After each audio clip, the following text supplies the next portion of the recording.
आज मैं आपको एक ऐसे पिता से मिला रहा हूँ जिनके जीवन में एक संघर्ष रहा लगभग 23 वर्षों का, और उस 23 वर्षों का संघर्ष उस पिता का अपने पुत्र के लिए रहा। मैं इस समय हूँ गौल में, विकासखंड गैरसैंण के अंतर्गत ये गाँव पड़ता है। भाई देव सिंह रावत जी हमारे साथ हैं और गौल क्षेत्र आप देख रहे हैं, सड़क से दूरी लगभग 2-3 किलोमीटर की दूरी पे ये गांव है और महल चौरी से लगभग 20 किलोमीटर की दूरी पे है। दरअसल भाई देव सिंह जी की किस्मत में एक संघर्ष जो लिखा था, वो उन्होंने अपनी तरफ से हर संभव प्रयास किया उस संघर्ष को सफल करने का, लेकिन समय की वेदना को देखिए कि आज वो उनका संघर्ष तो पूरा हुआ लेकिन सफलता नहीं मिल पाई।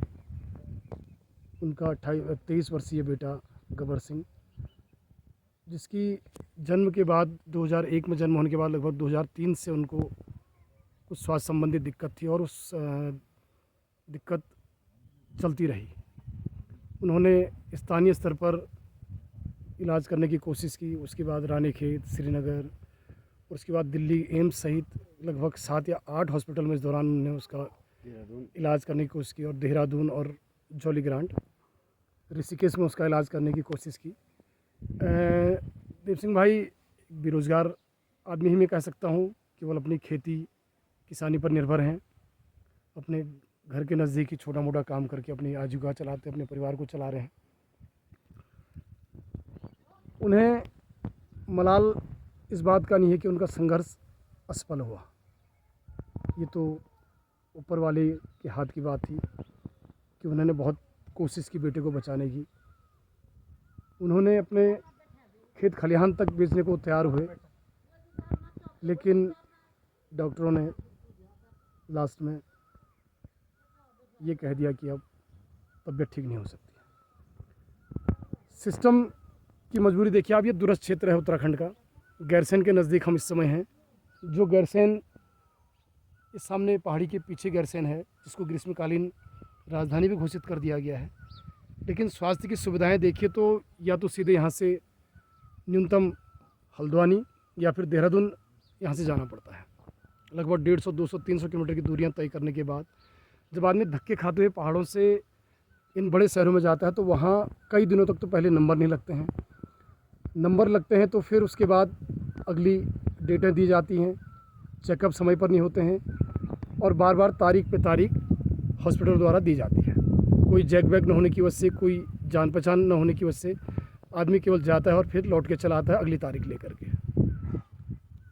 उत्तराखंड बनाने का मकसद ये था कि इन पहाड़ी क्षेत्रों को कुछ सुविधाएं मिले, लेकिन आज 22-23 साल उत्तराखंड को बने हुए हो गए हैं, लेकिन एक भी कोई बड़ा हॉस्पिटल, चाहे वो प्राइवेट हो या सरकारी हो, आज तक इन क्षेत्रों में नहीं खुला है। भाई देव सिंह जी के बेटे गबर के जब देहरादून दिल्ली पहुँचे तो लगभग 7-8 लाख का खर्च बताया, जिसके लिए वो किसी भी तरह से उस धनराशि को पूरा करने के लिए तैयार हो गए थे, लेकिन अंत में डॉक्टरों ने ऑपरेशन करने से मना कर दिया। कारण कुछ नहीं बताया, बस मना कर दिया, और नहीं पूछने पर उनको बताया गया। तो मैं ये कह सकता हूँ कि हमारा कोई वास्तव में पूछने वाला नहीं है कि अगर हमारा मरीज़ यहाँ से दिल्ली गया, देहरादून गया, तो कारण तक भी डॉक्टर नहीं बताते कि क्यों ऑपरेशन नहीं किया जा सकता है। और इस पिछले 22-23 सालों में उन्होंने लगभग जो भी कमाया होगा, 10 लाख 15 लाख रुपये उन्होंने अपने नातेदार रिश्तेदारों से कर्ज लेकर के भी वो भी धनराशि सारी खर्च कर दी, और आज उनके हाथ खाली रहे इसके बाद भी कि बेटा अब उनके बीच नहीं रहा। एक और घटना का मैं जिक्र यहाँ पे करना चाहता हूँ। एक आर्थिक सहायताएं मुख्यमंत्री की ओर से दी जाती हैं। वो आर्थिक सहायताएं आज से नहीं, मैं लंबे समय से हम देख रहे हैं कि केवल कार्यकर्ताओं को खुश करने के लिए वो आर्थिक सहायताएं बांट दी जाती हैं। 3,000, 5,000, 10,000 रुपया एक गांव में 20-25 लोगों को दे करके वोट बैंक को अपना मजबूत करने के लिए नेता लोग उस धनराशि को बांटते हैं, लेकिन उस धनराशि से किसी का पूरा नहीं होता, किसी के काम वो धनराशि नहीं आती है। और देव सिंह भाई से मैंने पूछा तो उन्होंने बताया कि इन विगत सालों में एक आर्थिक सहायता उनको हाल ही में मिली है, वो भी 10,000 रुपये की। जिस परिवार ने अपना बेटा खो दिया, उसके पीछे अपनी ज़िंदगी भर की पूंजी लुटा दी, उसको एक आर्थिक सहायता मिलती है 10,000 की। तो ये एक संदेश ये जनप्रतिनिधियों के लिए भी है, चुने हुए जनप्रतिनिधियों के लिए, कि उनके या उनके किन्हीं लोगों द्वारा वो धनराशि जमा नहीं की गई है, वो भी जनता का पैसा है, लेकिन काम ऐसे व्यक्ति की आनी चाहिए जिसने वास्तव में अपनी पूंजी लुटाई हो, जिसने दर्द देखा हो, जो वास्तव में परेशान व्यक्ति हो, उसको वो धनराशि मिलनी चाहिए। और धनराशि तुम्हारी 3,000, 5,000, 10,000 नहीं, आप दीजिए, किसी को 3 लाख दीजिए, 5 लाख दीजिए, 10 लाख दीजिए, लेकिन ज़रूरतमंद को दीजिए, जो वास्तव में उसका हकदार है, जिसके परिवार में लंबे समय से कोई पीड़ित हैं, बीमार हैं। कई लोग ऐसे हैं जिनका कि कोई भी पूछने वाला नहीं है, तो ऐसे लोगों को दी जानी चाहिए, न कि उसकी बंदर बांट करके कार्यकर्ताओं को नहीं बांटी जानी चाहिए। पूछना चाहूँगा, थोड़ा सा आपने बहुत दर्द देखा है, बहुत दुख झेले हैं, तो मैं एक संदेश आपकी तरफ से सरकार के लिए क्या है, वो संदेश आप बताइए।